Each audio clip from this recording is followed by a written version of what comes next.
Hi, I'm Dr. Peregrino Brimer, and what I want to talk about is very important in Nigeria right now because there's this whole thing going on in the country, which is there's this Radio Biafra movement headed by a certain guy called Nwaneka Eniyi Kenny Oku Kanu, who goes by the alias Namdi Kanu. So he's promoting this Biafra agitation among, let's say, rather disenfranchised youth, which we have a lot of in Nigeria, because Nigeria has been misruled for so long. The last 16 years were woeful under this PDP administration, which he actually ascribes to.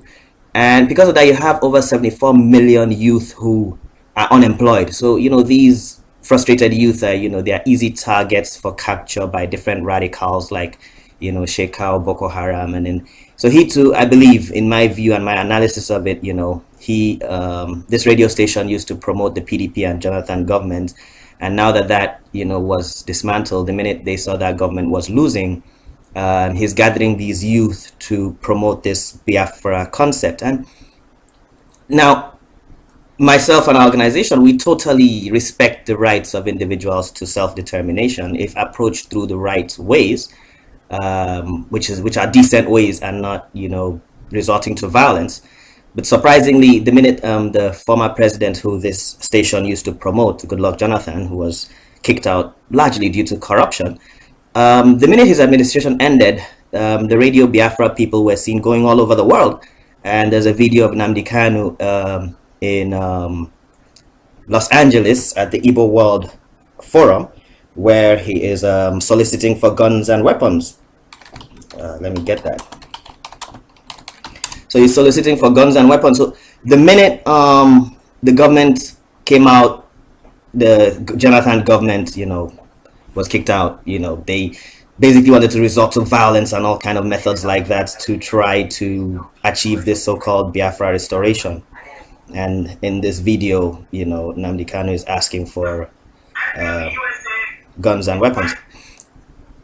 In any case, so now the issue that we are talking about right now is what is Biafra and where is Biafra? Because what Nnamdi Kanu's organization, what they try to do is they try to claim that they are trying to restore Biafra.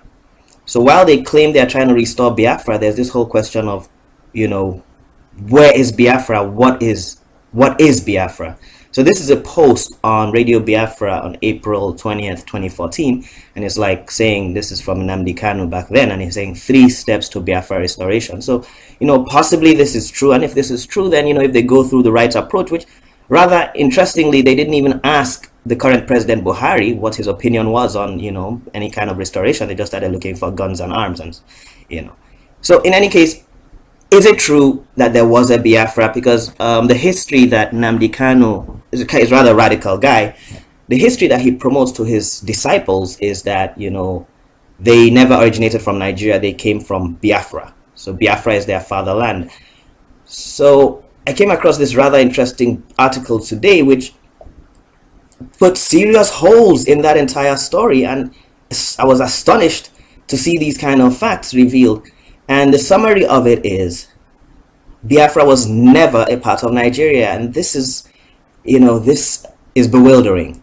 So here is a map. Now, these maps can be seen. I've cross-checked these maps. These maps can be found on the Princeton University website. Let's look for that. So these maps can be found on the Princeton University website. And on these maps, this is Princeton University. Let's click that. These maps can be seen here. This is 1955, 1555. This is one of the old maps. And, anybody can, look up these things ourselves. So if we look at some of these maps, you look at the area, the territory, which was called Biafra. And what surprises you is the minute you pull these up, you find out that Biafra is way out of Nigeria. It was never within the Nigerian territory. In fact, this is something that people call 419, or advanced fraud, when, people use illegitimate claims to do things, to try to extort or, gain advantage. The area in all old maps was Benin. Now, these maps are here, they are loading slowly. But if you take a look, they've been nicely expanded in this article. And you can see this is a 1710 map. And this is the area where Nigeria is. And this piece here is expanded here. And you can see this edge, this corner, this tip. And Nigeria goes up like this. Okay? Nigeria goes up like this. Nigeria goes up like this. So all this area, now this is the area that's called Biafra. Okay? This is Biafra. And this is Nigeria. And this area, as you could see, is called Benin. You know, so when the white people came and they were drawing these maps and they saw the Benin Kingdom, which was very large, this area was called Benin. And this area here, which is in Cameroon and goes down, is actually what is Biafra. Now, if you take a look in this map that has been well highlighted, you can see that. So this is the tip, this is the corner. Now, these islands, this is Principe and this is St. Thomas's Islands around here. And this line, this is where Biafra started. So Biafra goes to the right here, and all in this area is Biafra. And in this whole area, including parts of Cameroon, are actually Benin. So these are mapped out as Benin, as you can see in that first map we looked at.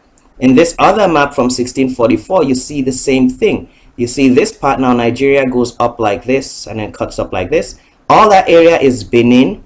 And then to the right and below is Biafra. So Biafra was never part of Nigeria. So if Nnamdi Kanu really believes his ancestors are from Biafra, then this is where Nnamdi Kanu is from. He's from from Cameroon. He is from Equatorial Guinea and Gabon, which are here. Because Nigeria ends right here, all within this area that is mapped as Benin. And this is the 1644 map. This is another map here, which illustrates it again. This area in red is Benin. And this is Biafra, which is this white area, and you can see this line here. And this line here corresponds on an equivalent map to this area. So it goes up like this. So there's a, so when it goes up like this area is called Biafra, which is here, which is the Biafra area. And this area is Benin. So Biafra is way out of Nigeria. In fact, one of the maps illustrates how far out it is. Where is that map? That's this one. This map illustrates how far out Biafra is. And you can see a certain river here, which is River Camerones. This river is today called River Wori. And Wori is, let's look at where this River Wori is in, so that we can know this is the eastern extreme of Benin and the beginning of Biafra. Let's look at where that same river is in today's map. This is River Wori going up like this. So we are talking about this boundary. So Biafra starts at this boundary here and nowhere here. So all this is Benin. So we don't know how this error came. Maybe it's because Odumegu Ojukwu, who was the premier of the eastern region, maybe he liked that name Biafra and decided to, use that name. Or perhaps he knows some history and knows that he originates from these areas. We don't understand how that works. But Biafra was never a part of Nigeria. And the final piece of the puzzle is the naming of Biafra. And Encyclopedia Britannica actually says how and where Biafra was named. And if you take a look within, it says, this is the 11th to 12th edition, it says the name Biafra, here's the Bight of Biafra, or Mafra, named after the town of Mafra in southern Portugal, between Capes Formosa and Lopez, is the most eastern part of the Gulf of Guinea. It contains the islands Fernando Po, Princes and St. Thomas's.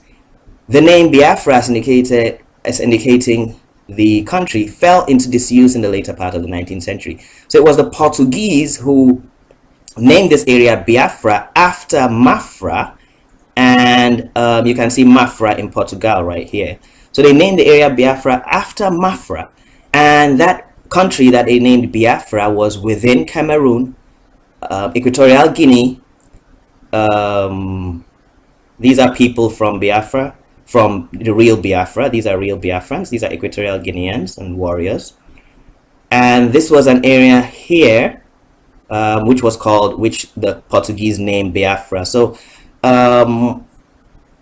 in summary, it would be useful, if they restructure their agitation. We don't know what they're up to, but it's just important that people keep intellectual and honest conversations. All right, have good luck, and God bless everybody who listened. Thank you. Bye bye. Dr. Peregrino Brimer here.